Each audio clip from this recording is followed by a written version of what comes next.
মুখ খুললেন নড়াইল এক্সপ্রেস খ্যাত মাশরাফি বিন মুর্তজা, বাংলাদেশের সফল অধিনায়ক, বাংলাদেশ ক্রিকেট দলের সাবেক সফল অধিনায়ক।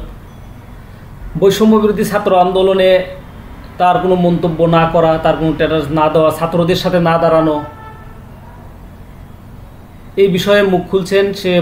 তিনি বলছেন যে একটি পরিস্থিতির কারণে সে তার ইচ্ছা থাকার পরেও সে দাঁড়াতে পারেনি ছাত্রদের সাথে। সে এটিও বলছেন যে এই আন্দোলনে তার মেয়ে হুমায়রা বিভিন্ন স্ট্যাটাস দিছে এবং সে আন্দোলনে সশরীরে উপস্থিত হয়ে আন্দোলন করছে।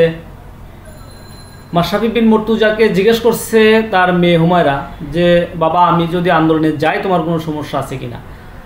হুমায়রা মাশরাফি বিন মুর্তজা বলছে না বাবা, আমার কোনো সমস্যা নেই, তুমি আন্দোলনে গেলে যেতে পারো। বিভিন্ন চাপ বা বিভিন্ন অনাকাঙ্ক্ষিত ঘটনা না ঘটার কারণে সে আন্দোলনে জয়েন করতে পারেনি। এবং এটিও সে বলছে যে ছাত্রদের যে আন্দোলন ছিল সেটি একেবারেই সঠিক আন্দোলন ছিল এবং তাদের যে চাওয়া ছিল সেটি সঠিক ছিল। মাশরাফি বিন মুর্তজা একটি কথা বলছেন, সেটা হলো যে আমি সবসময় নড়াইলের জনগণের জন্য কাজ করি, নড়াইলের জনগণের জন্য কাজ করছি। আমি কোনো ব্যবসার সাথে জড়িত না। আমি ক্রিকেট খেলে যে টাকা ইনকাম করেছি সেই টাকাই আমার সম্পদ। আমি এমপি থাকা অবস্থায় কোনো ব্যবসার সাথে জড়িত হই নাই। এই নড়াইলবাসীর প্রতি আমার কোনো ক্ষোভ নাই। নড়াইলবাসীকে আমি ভালোবাসি। নড়াইল আমার জন্মস্থান, নড়াইল আমার অন্তরের জায়গা।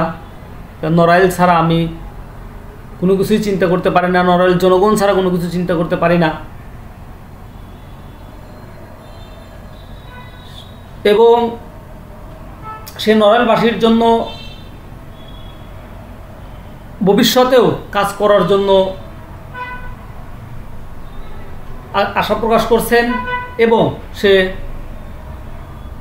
ভবিষ্যতেও মাশরাফি বিন মুর্তজা নড়াইলবাসীর জন্য কাজ করবেন এমনটাই বলছেন। এতে করে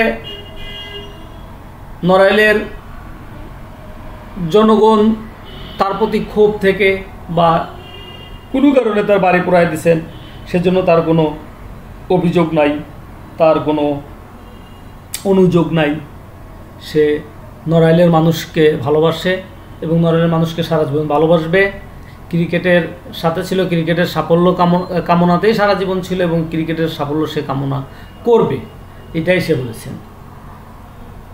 ঠিক আছে, ধন্যবাদ। আল্লাহ হাফেজ। আমাদের চ্যানেলটি সাবস্ক্রাইব করার জন্য অনুরোধ করা হইল। ধন্যবাদ। আসসালামু আলাইকুম।